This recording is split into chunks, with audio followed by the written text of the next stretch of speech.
Hello everyone! Good morning, good afternoon, and good evening sa ating mga ka-issue. Andito na naman si Madam Issue para kasama niyong pag-usapan ang mga pangyayari sa loob at labas ng bansa. Ayan, sa araw na to ay pag-uusapan natin ang pahayag o deklarasyon ng ating AFP Pilipino, di paaapi. Okay. Alamin din natin, itong sinasabing 60 million bayaran na. Ano nga ba itong 60 million na to? Sino ang sinisingil? Sino ang naniningil? At para saan ang 60 million na yan?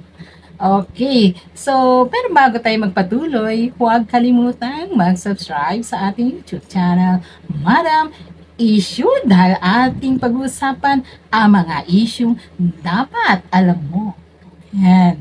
Okay, so kaugnay ng pahayag na to ng ating AFP sa pangunguna, syempre, ni General Romeo Bronner Jr. Panoorin muna natin at pakinggan ang bahagi ng kanyang pahayag. Pero dun sa aking sulat, I demanded the return of 7 firearms. Yung pong mga baril na yon ay kinuha ng mga Chinese Coast Guard na nakabox kasi yung mga armas na yon. Kaya dinampot na lang nila yung mga 7 rifle. At sinira nila yung ating mga kagamitan. When we estimated the cost of the damage, it's 60 million pesos. 60. Bukod sa pagsasauli ng 7 baril at danyos na 60 million pesos, pinapabayaran din ng AFP sa China ang gastusin sa pagpapagamot sa naputol na daliri ng isa sa mga Pilipinong sundalo na kasama sa RORE mission. We are also looking into the possibility of charging them with the cost of restructuring the hand of Okay, so yan ang bahagi ng kanyang pahayag. So ito ay kaugnay ng incident sa Ayungin class noong June 17, no? Batid naman nating lahat ang nangyari rito. So, isisay natin, ano nga ba ang 60 million na dapat bayaran ng China sa Pilipinas? So, ayon na rin sa AFP chief, ito ay ang pagkasira ng mga kagamitan ng ating mga sundalong Pilipino, no? Nung nagkaroon sila ng girian dito sa West Philippine Sea.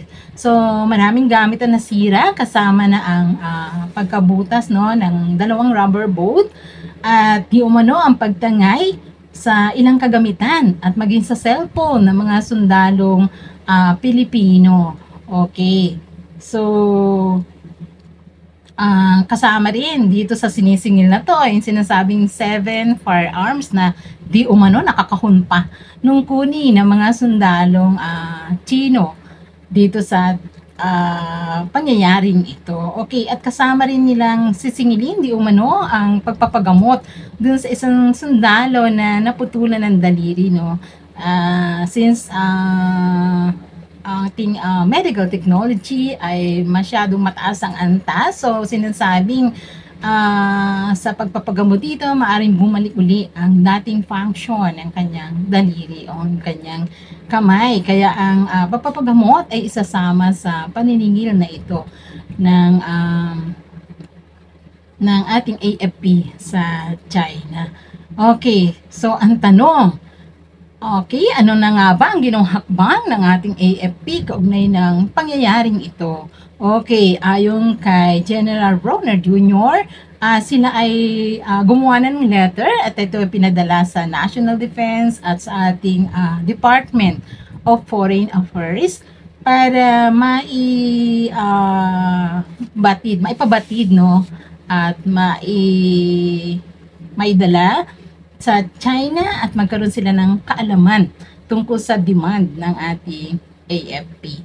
Okay, so ang tanong, paano kung mangyari uli ang ganitong sitwasyon sa West Philippine Sea? Ano kaya ang magiging reaksyon ng ating sandahang lakas? Okay, ayon sa kanyang pahayag, sinabi General Bronner Jr., we will apply the same level of force that allow us to defend ourselves. Ayan.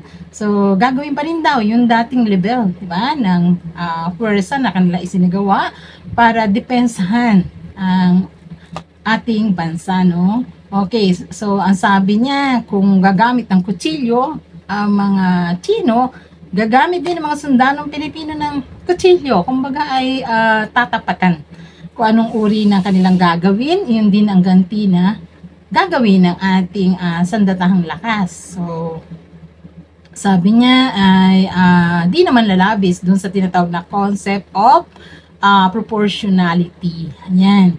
Pero sabi niya, di papayag. Di papayag talaga na gawin uli ito sa atin. So, di paaapi at pakikita natin na tayo ay mga Pilipino na may karapatan. Ayon sa kanya, patutunayan natin na this is our sea, these are rights, and this is our future. Ayon pa sa kanyang pahayag. Okay.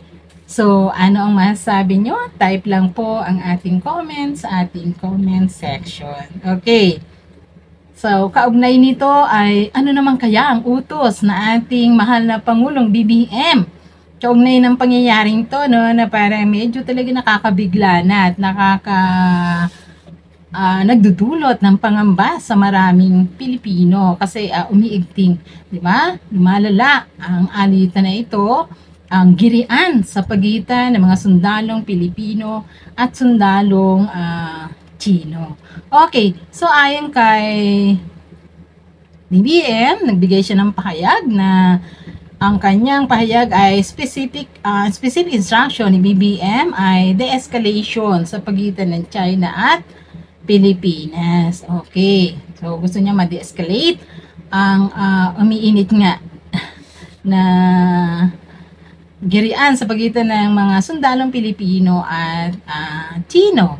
Okay, at ano naman kaya naging sagot ng ating sandatahan lakas sa panguna pa rin syempre pamumuno ni General Romeo Bronner Jr.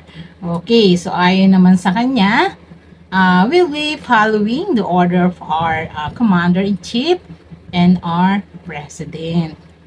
Okay, so sundin naman daw nila kung ano man ang order o ano man ang command ng kanilang Commander-in-Chief na walang iba kundi ang ating Pangulo ng Bansa. Siyempre si Bongbong Marcos Jr. Okay, so ano ang inyong masasabi tungkol dito? Kayo ba agree or disagree? Dapat nga bang ma-de-escalate? O laban ng laban, ngipin sa ngipin. Okay. So, type lang po ano man na inyong opinion sa ating comment section.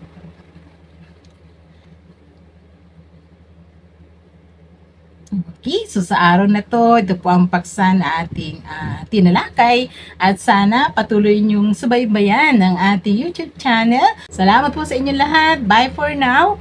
Sayonara.